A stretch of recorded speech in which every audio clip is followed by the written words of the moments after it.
Hero আলমের মামলার update হচ্ছে যে আজকে তার জামিন হয়ে গেছে। আসলে আচ্ছা, এটা বেসিক্যালি হচ্ছে, এটা তেমন কোনো ইস্যু ছিল না।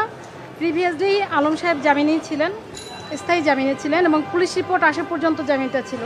তো পুলিশ রিপোর্ট এখনও আসেনি, তার মানে তার জামিনটা বহালই ছিল। কিন্তু প্রিভিয়াস যিনি আইনজীবী ছিলেন তার সাথে কমিউনিকেশন করা হয়নি, যে কারণে কয়েকটা ডেট তার মিস হয়েছে। এই কারণে 12 তারিখে সন্তুষ্ট হয়ে তার জামিনটা বাতিল করে দিয়েছেন। তার বিরুদ্ধে সুনির্দিষ্ট কোনো অভিযোগই নেই, জাস্ট প্রিভিয়াস আইনজীবীর সাথে সে কমিউনিকেশনটা মেনটেন করতে পারেনি, এই জাস্ট। তো এটা আমরা মাননীয় আদালতকে যখন আজকে বলেছি, উনি সন্তুষ্ট হয়ে জামিন দিয়ে দিয়েছেন।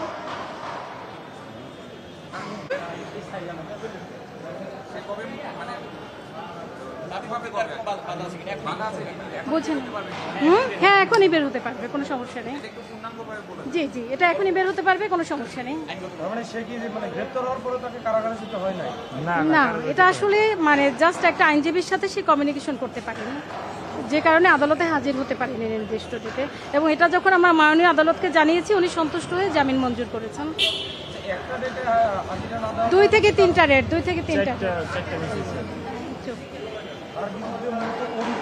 মূলত অভিযোগে কোনো অভিযোগই ছিল না, শুধু জাস্ট সে আদালতে এসে হাজিরা দেয়নি, জাস্ট এটাই তার অভিযোগ, আর কিচ্ছু না।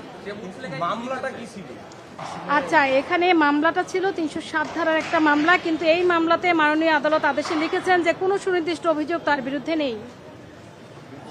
মিথ্যা মামলায় ফাঁসানো হয়েছে। হ্যাঁ, কথা বলেন। তার বিরুদ্ধে কোনো সুনির্দিষ্ট অভিযোগ নেই, এবং সে স্থায়ী জামিনে ছিল, ঠিক আছে। তার বিরুদ্ধে তো হত্যা চেষ্টা একটা মামলা, কিন্তু মাননীয় আদালতই তো বলে দিয়েছেন তার আদেশে যে কোনো সুনির্দিষ্ট অভিযোগ নেই। বুঝাতে পেরেছেন? আমি অ্যাডভোকেট শান্তা বলছি। যে মামলাটার আসামি হয়েছে, এই মামলাটা তো ছিল তার হত্যা চেষ্টা ও মারধরের মামলা। এই অভিযোগের মামলাতেই তো সে আজকে গ্রেপ্তার। না, আজকে গ্রেপ্তার এই অভিযোগে হয়নি, কিন্তু আজকে সে গ্রেপ্তার হয়েছে এই কারণে যে 4টা ডেটে আদালতে হাজির হতে পারেনি, এই অভিযোগে জামিনে ছিল।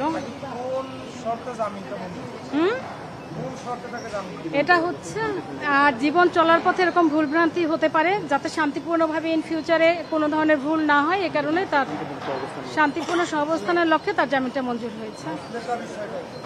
মুসলেকা জাস্ট এটাই যে আমরা শান্তির পক্ষে। 200 টাকা।